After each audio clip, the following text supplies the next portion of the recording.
He had complete faith in the system because he invented it. 6-7 pop, wing down and in. There won't be a soul in there. Okay. There was a running joke that Landry kind of resented the players because they were the only thing that could screw up his system. Roger back to throw, has a man open in the end zone. Jackie Smith. He devised a perfect plan every week. Dadgum players came in and screwed it all up. Jackie was so wide open in the end zone, it was incredible. We all knew that he thought that we were replaceable. You could come out as a gear and be replaced. Come on. He had more confidence in the system working than the individual players. Is it going to hurt your football team to be without him? Well, I don't think that a football team can be hurt with anybody. They can get rid of me or Roger or anybody else. One individual, it doesn't make that much difference in a team. The system was cold and impersonal. Roger goes deep across the middle. But it worked. Touchdown! Players came and went, but from the 60s to the 80s, Landry posted 20 consecutive winning seasons, a record that might never be broken. Danny back to throw, into the end zone, caught, touchdown! All the success did not come without a cost. The system was too much for me. And I think I grew to resent him based on some of that. He didn't know I was a drug addict or alcoholic until, a couple of years later. Because he never asked me, how are you? It was all business. Against him, we've got to have confidence in our game plan. So you have to stay with our plan. As terrific as Don Meredith was as a player, Don quit prematurely. He could have played several more years. Could you tell where a linebacker was on Bob? No. He was just a cog in the system. And he just had enough of being that cog. He was not an automaton. He was a living, breathing human being with flaws and foibles. And that's how you can be so brilliant as to invent the flex defense and not be able to make up your mind between Roger Staubach and Craig Morton and actually say, I think that if I just swap them out every play, the defense won't know what to do. We're going to go with this two-quarterback system, mainly because both quarterbacks have performed winning style during the summer. Craziest thing he ever did. Soldier Field in Chicago. We were a pretty good football team, and they beat us. We alternated quarterbacks on every play.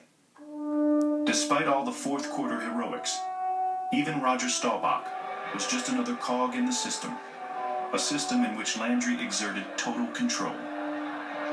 He really, I think as a coach, felt that he wanted to call the plays. Go left and call 87 wing post, okay? I called plays early on in my career. In '73, my mother was very sick and she was dying.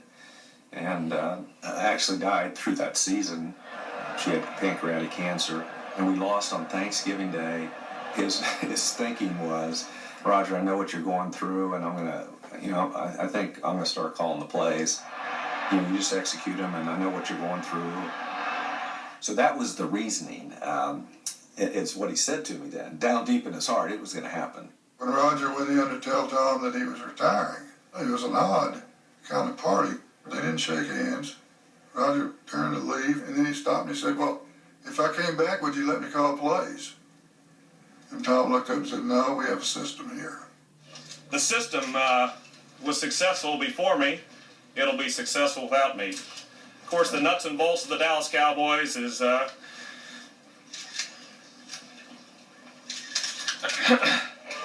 man that wears a funny hat on the sidelines.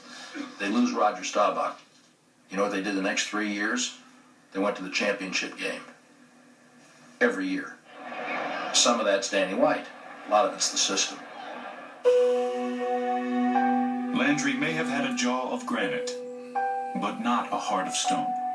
People thought, well, he's cold-hearted, he can just cut guys in, he brings them in, you're no longer a cowboy. No, it hurt him. I watched him break down and crack when we cut a player. Ken Hutchinson was a linebacker and a good player. When you cut him, He stood at that podium and cried. He said, I had to let it go of a friend today. And then tears was coming down his face. Guys who I know for a fact didn't like playing for him, didn't like him because he was too strict, too cold, too detached. What happened, Charlie?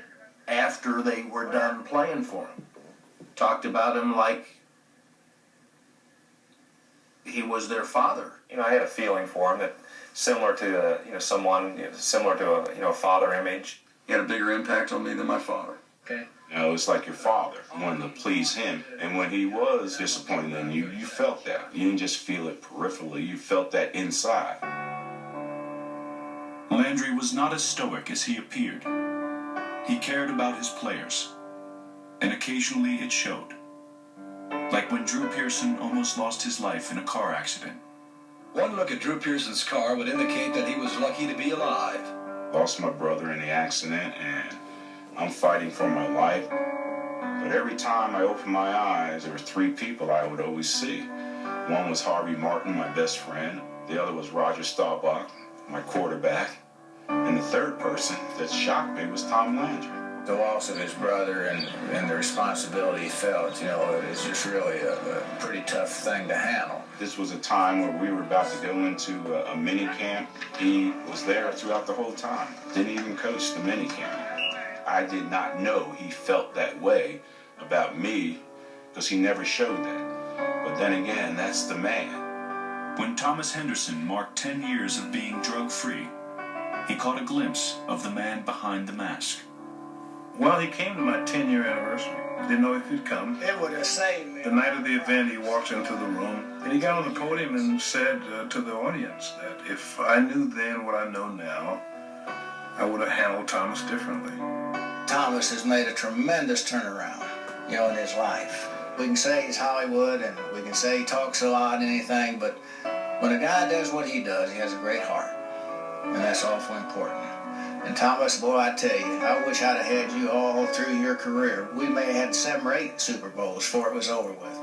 I got emotional about that. He was just a great man, misunderstood, but a great man. Coming up next.